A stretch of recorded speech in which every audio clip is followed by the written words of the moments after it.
Hi, welcome to 5 Minute Bible Studies. This is Dave, your teacher, and I'm continuing answering questions that have been sent into the website or asked of me from viewers and fans of the page. Yay, I have fans.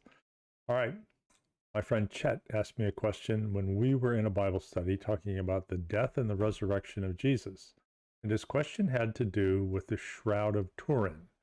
We had covered, as Mark describes in his gospel, when the disciples entered the empty tomb, they found the burial clothing of Jesus folded neatly on the table. All right. And Chet asked, was that the Shroud of Turin? Okay. For those who don't know what the Shroud of Turin is, it's basically described as the burial cloth of a man who's been crucified.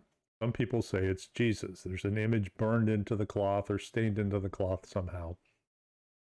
And some people so believe that this cloth was the burial cloth of Jesus that they worship the cloth. And there's the problem.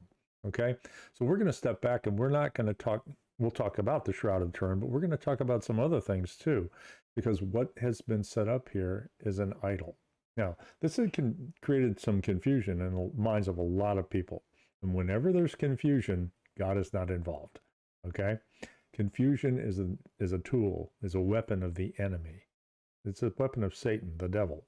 And he does that to get you to go off track, to deflect you from your faith and maybe start practicing things that God doesn't approve of. All right. And if he can weaken your faith, he can get you to do all kinds of things. He may not be, he cannot affect your salvation if you're a believer in Christ, but he can certainly affect your testimony and get you tied up in things that are not pleasing to God.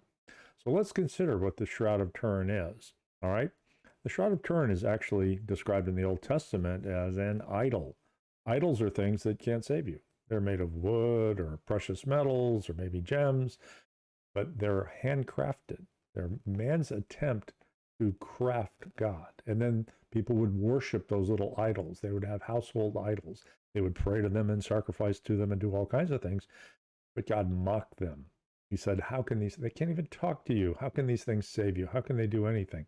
You craft them with your hands. That's man's attempt to control God by giving God his characteristics, and then attempting to get God to fulfill their desires by offering sacrifices and things like that.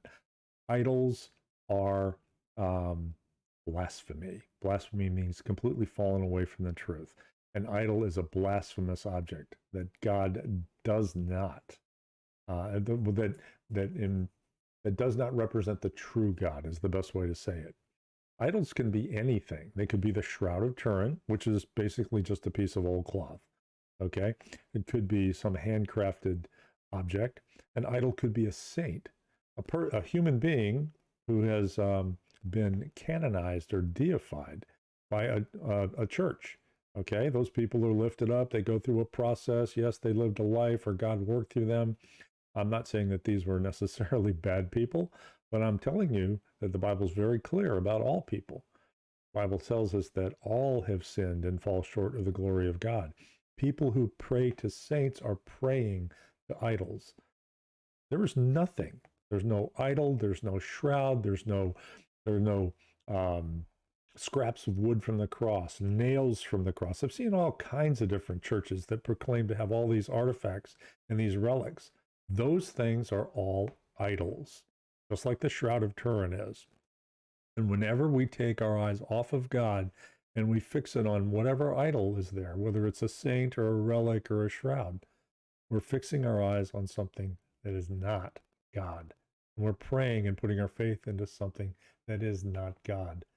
All of those things are created by the devil to distract us, to deflect us, to kind of ricochet us off course and deflect the true trajectory of where our faith should be going. Our faith should be aimed at God and focused entirely on God. God will prove himself strong over and over and over again. Satan, his enemy, will do anything he can to deflect you. So, when you have an object, when you have a saint, when you have one of those relics that some church will tell you to pray to, don't believe any of that. The only person that you pray to, the only one that you pray to is God. And that's it. So the Shroud of Turin is phony. It creates confusion. Confusion is the work of the enemy. The Shroud has no power.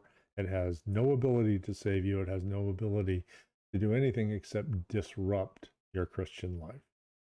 Okay, this is Dave signing off. Please hit the like button. Please subscribe. I love that people are watching this channel. Thanks. Bye-bye.